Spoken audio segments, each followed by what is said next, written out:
Okay, here we are. Today's Friday, day 2, over at Right to the Bank. Having a great time. We've enjoyed the session so far. What's your takeaway there, Dave? Today's good. We had Matt Bauer come in. He's a big wig. I wish I knew his position, but I don't. But at Thomas Nelson, but really nice guy, and he came with a different perspective about publishing. A lot of times people bust on different publishers, right? And he had a kind of a fresh perspective on making that happen, and he shared some like real numbers, which was cool. Yep. And just different things about your book proposal. I thought that was cool. I personally am not going to go like the traditional route. I think it just depends on whatever it is your goal is. Right. But so I wasn't super interested in it, but it wasn't because of him or that that model, but it works. Right. Just depends on what you're trying to do. Yeah, I agree. It's all about what your purpose is, and if you're someone that knows how to market your books, if you know how to get your name out, know how to do a lot of your own marketing, then really, I think that's the way to start. He mentioned, even a few people mentioned in the during his session, talking about, well, if they get started with a self-published book, just sometimes they take books or they look at books that have been self-published, and that's always a possibility. If you get some exposure, if you sell some books through your own self-publishing route, then there's still a good chance that you can take that book up to the next level and get it self-published if you sell enough copies. One thing I did take away from that, I know what you're about to say, is that he said the chances are a whole lot better of you getting published traditionally if you've got a self-published book, if you self-publish through a company that's associated with a major publisher. So that was something that I did not realize. Well, I thought you were going to say this about that story he told about the guy with Amazon. Yeah. This was really cool.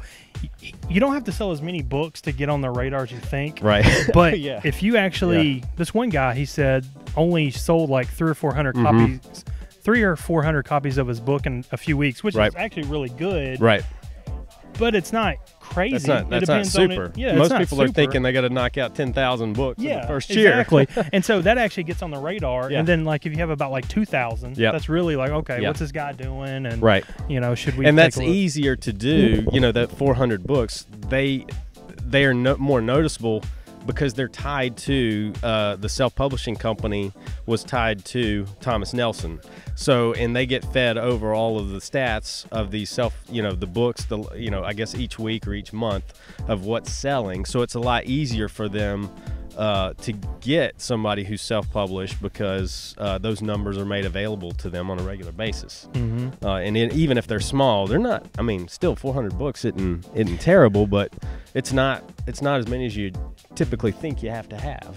Well, I think what we're talking about on the second day of the workshop is marketing. Yeah. And if you actually have a platform, over time you could totally sell that. And if you actually package, maybe you sell 2 books at a time. Right. If you buy X amount of books, right, then you can get the certain bonus, and so that will even help you. Yep. Maybe you can get 200 people to buy 400 books. Right. Absolutely. What's your biggest takeaway? Like, what's your favorite thing about this event? Because we don't really go to these events. Not necessarily this one. We haven't really been to many marketing events. Yeah. And so this is my first one I think I've ever paid and bought a ticket for. What's one thing you like most about the Right to the Bank event?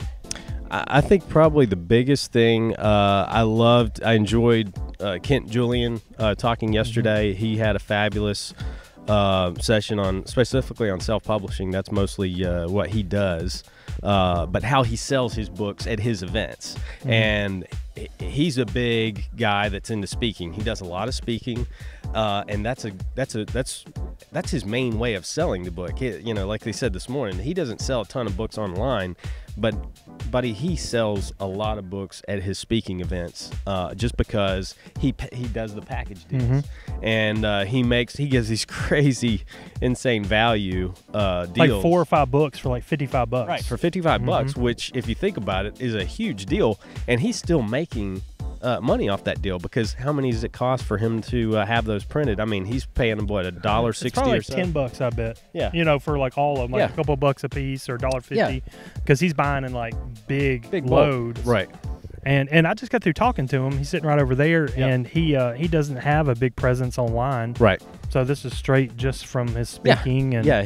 So that that goes to show you that although it is helpful to have a big platform, you don't necessarily have to have the online presence that many people sometimes think you have to.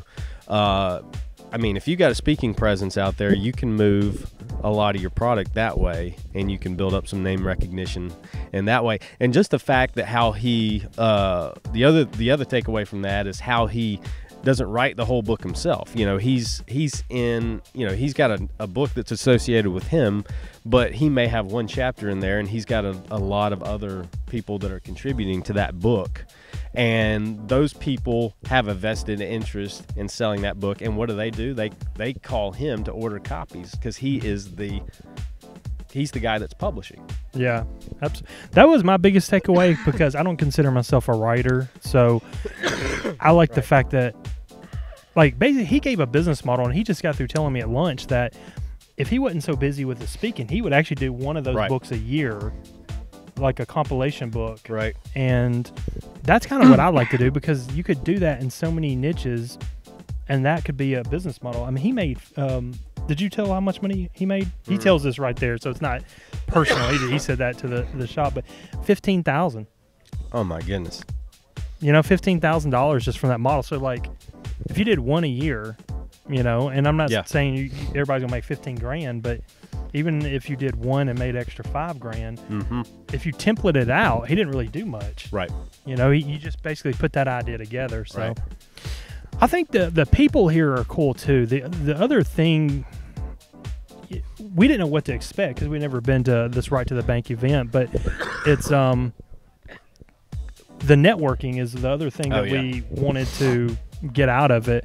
And there's probably, 20-something people here, and they're all from all walks of life and all different niches. Right. And it's really cool. We had a motocross guy. Oh, wow. that got paralyzed, and he can like walk again. He's got this book. Amazing story. Yeah. And this guy, I mean, it just, you get to meet these people, and I don't know. It's just really, really nice people. Dan's got a great community here. That's what I like about it. Yeah, if we had the time, it would be so fun to just walk around and interview some of these people today that just have stories. I mean, we went around last night at the very end, kind of everybody sharing their backgrounds, and it was just really interesting to hear a lot of their stories and their backgrounds and how they decided to write a book. And some of them may not be necessarily business related. A lot of it's ministry related, but they have a story to share, and they have a passion about it, and they just want to get that out there and share it with others and make a difference. And I think that's huge. Yeah, everybody's got different reasons for doing a book, and it's good to see that's, we are for profit. Most of us are for profit businesses, but you shouldn't do things just for money. Find a mission, and hopefully what you're doing brings value to somebody's life. Absolutely. And that type of thing. Absolutely. Any last thing you want to share about the event? I would just encourage anyone, if they even think about self-publishing or writing a book. I was high praise on this before, but even after, I'm thinking I can't tell you how much I would recommend this to anybody. Dan does these twice a year, so I would want to jump on this if I were you. In fact, I could see myself coming back, not anytime soon, but later on, just for you get there are people ton doing of value. that. Yeah, there are people. They're repeats. Like a lot repeats. Of people. Yeah. And so it's for the price, the value that you get from it, just the experience, the networking, the ideas alone that you're going to get from it, that's going to push you over to that. I think what you get from here, it really is going to push you over and get it done when you leave here. It's going to motivate you. It's worth it. So, yeah, I told Dan yesterday right before lunch.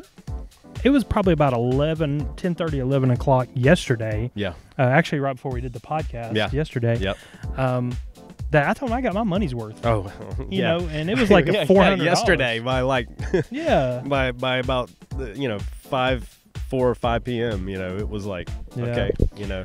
What I like about it, like my takeaways besides Kent Julian speaking, is like the transparency is ridiculous. Yeah. I mean, like, I'm not going to share anything. You got to come. Yeah. You know, I'm not going to share all the, you know, a lot of the tips or anything. But I will tell you, and I was talking to Ashley about it yesterday. She said Dan might be like sharing too much sometimes. Like, but he's very transparent, and so is Kent, and so is Ken Abraham, who did, you know, big famous ghostwriter or celebrity contributor. You know, I mean, these guys don't put on airs like they're. I mean, they're just down to earth people. You know, when you meet them in this environment, everybody's just kind of.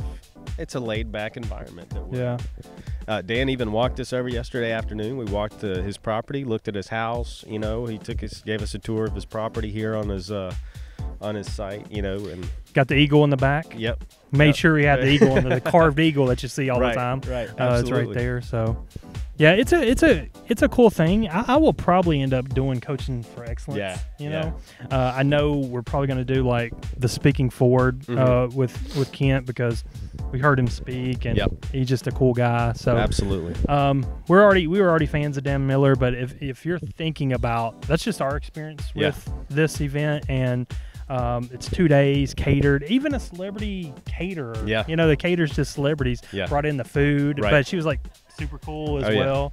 Yep. So just a great experience, and just lots and lots of tips and good networking and good people. So. All right. Well, thanks for watching. And if you need more information, you definitely want to go to 48days.com and learn more about the Right to the Bank. That's under his live events. Check that out. It's well worth it.